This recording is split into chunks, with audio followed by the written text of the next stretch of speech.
कई बार जब लोग जीवन में काम करना शुरू करते हैं तब उन्हें बहुत ज्यादा दर्द होता है, तकलीफ होती है, उन्हें बहुत ज्यादा मेहनत करना पड़ता है और ये बात उनसे बर्दाश्त नहीं हो पाती है। उनका शरीर जवाब दे देता है और वो उस काम को छोड़कर किसी और तरकीब से सफल होने का प्रयास करते रहते हैं।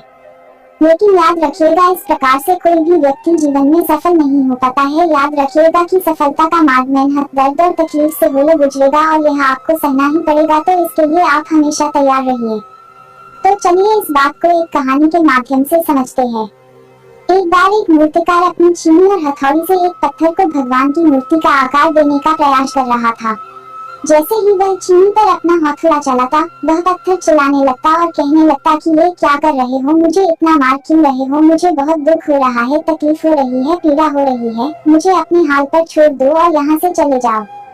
मूर्तिकार ने उस पत्थर से कहा, मुझे बहुत अच्छे से पता है कि तुम्हें बहुत ज्यादा दर्द हो रहा है, तकलीफ हो रही है और तुम बहुत ही ज्यादा पीड़ा में हो, लेकिन यदि आज तुमने इस दर्द को नहीं सहा, इस तकलीफ को नहीं सहा, तो जीवन भर तुम यही इसी प्रकार से पड़े रहोगे। मुझे पता है कि तुम्हें आगे बढ़ने की अपार संभावना है, तुम एक बहुत अच्छे पत्थर हो, लेकिन यदि तुम इसी प्रकार से रहोगे तो कभी भी आगे नहीं बढ़ पाओगे। इतना कहकर मूर्तिकार औजार उठाए ही थे कि पत्थर फिर से चिल्लाने लगा, गिड़गिड़ाने लगा, विनती करने लगा कि मुझे अपने हाल पर छोड़ दो। मुझे पता है कि जीवन के लिए कौन सी चीज सही है और कौन सी चीज गलत है। मुझे बहुत ज्यादा दर्द हो रहा है, अब मैं इस तकलीफ को बहुत ज्यादा नहीं सह सकता। मैं जिस हाल में जो उस हाल में छोड़कर मुझे तुम यहाँ से चले जाओ। उस मूर्तिकार फिर से उस पत्थर को समझाने की कोशिश की, ज्यादा अधीर मत बनो और अपने सब्र को बनाए रखो थोड़ी देर और इस दर्द को सहो। यदि इस दर्द को सह लिया तो मैं भगवान की मूर्ति के रूप में तुम्हारी स्थापना करवाऊंगा और फिर दूर दूर से लोग तुम्हारी पूजा करने आएंगे और पंडित और लोग तुम्हारी सेवा करेंगे। लेकिन पत्थर ने उस मूर्तिकार की एक भी बात नहीं मानी, वह चिल्लाता रहा और अपनी बात पर अड़ा रहे। मूर्तिकार ने उस पत्थर को समझाने की बहुत कोशिश की, लेकिन वो पत्थर नहीं माना। अब मूर्तिकार भी थक चुका था और वह उस पत्थर को छोड़कर आगे बढ़ गया और थोड़ी ही दूर जाकर देखा कि एक और बहुत ही अच्छा पत्थर वह पड़ा हुआ है। उसने छीनी और हथौड़ी उठाई और उस पत्थर को मूर्ति बनाने के लिए वो तैयार हो गया। मूर्तिकार ने छीनी और हथौड़ी का वार दूसरे पत्थर पर जारी रखा। दूसरे पत्थर को भी दर्द हुआ, तकलीफ उससे भी हुई, लेकिन उस पत्थर ने बर्दाश्त कर लिया और देखते ही देखते थोड़ी समय के बाद उस पत्थर ने भगवान की मूर्ति का रूप धारण कर लिया।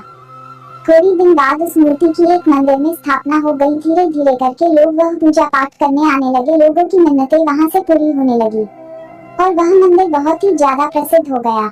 अब धीरे धीरे करके दूर दूर के गांव से लोग वहां पूजा पाठ करने आने लगे। फिर एक दिन और उससे पत्थर को उसी मंदिर में लाया गया और उसे एक कोने में रख दिया गया। अब लोग आते और उस पर नारियल फोड़ते। ये कोई और पत्थर नहीं बल्कि भी पत्थर था जिसने दर्द को नहीं सहा था। अब वो पत्थर मन ही मन बहुत ज्यादा पछता रहा था, दुखी हो रहा था और अपने आप से कह रहा था कि काश मैंने उस दिन उस दर्द को, उस तकलीफ को सह लिया होता तो आज लोग मेरी भी पूजा करते।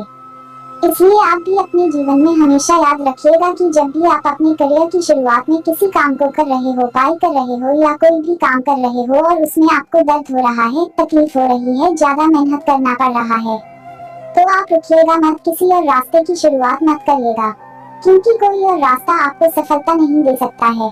आपको उस दर्द को, उस तकलीफ को सहना ही होगा और उस दर्द को, उस तकलीफ को सहकर आप ज्यादा मजबूत बनेंगे और तभी आप अपने जीवन में आगे बढ़ पाएंगे। और जीवन में हमेशा याद रखिएगा कि आपको पहले पत्थर की तरह नहीं बल्कि दूसरे पत्थर की तरह बनना है। यदि ये कहानी आपको पसंद आई हो और इससे कोई सीख मिली हो तो अपने दोस्तों और अन्य लोगों के साथ शेयर जरूर करिएगा।